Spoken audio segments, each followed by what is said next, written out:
एक बार मंगलू नाम का एक किसान रहता था। उसके पास तरबूज गाजर का एक बहुत बड़ा खेत था। खेतों के दूसरी ओर जंगल था और बीच में एक नदी थी। जंगल में बबलू नाम का एक ऊंट रहता था। एक बार उसकी दोस्ती गिल्लू नाम के एक चतुर गीदड़ से हो गई।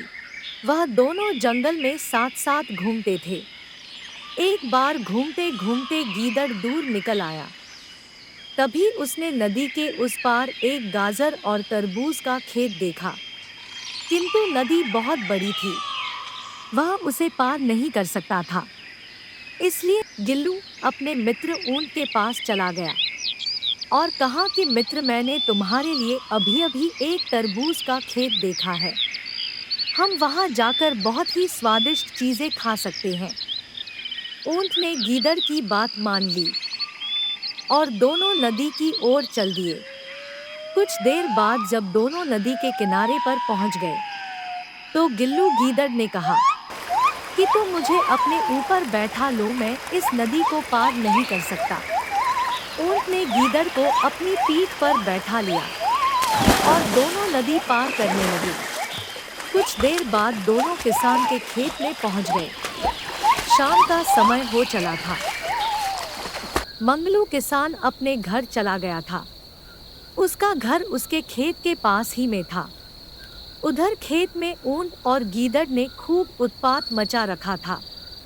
बबलू और गिल्लू दोनों खूब दावत उड़ा रहे थे।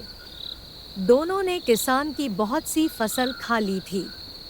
रात के समय किसान अपने घर में इस बात से बेखबर सो रहा था।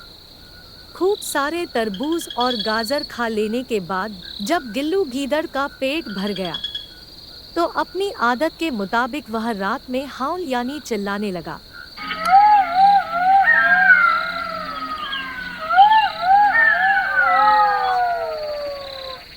ऊंट ने उसे ऐसा करने से मना किया। उसने कहा, यदि तुम चिल्लाओगे तो किसान जाग जाएगा। लेकिन गीदड़ अपनी आदत के मुताबिक हाउल करता रहा।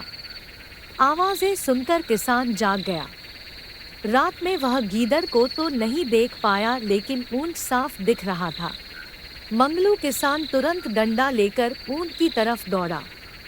गिल्लू गीदड़ खेत में छुप गया। किसान ने ऊंट को डंडे से मार मार कर अपने खेत से बाहर निकाल दिया।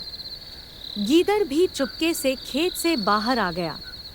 ऊंट को गीदड़ पर बहुत क्रोध आया, लेकिन अपने क्रोध को छुपाते हुए उसने पुनः गीदड़ को अपनी पीठ पर बैठाया और नदी पार करने लगा।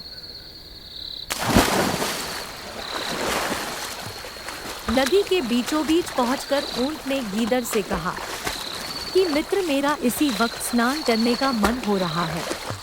कहकर ऊंट ने तुरंत नदी में डुबकी लगा दी। गीदड़ नदी में डूब गया और ऊंट पुनः किनारे पर पहुंच गया। उस दिन ऊंट ने जाना कि वह उसका सच्चा मित्र नहीं था।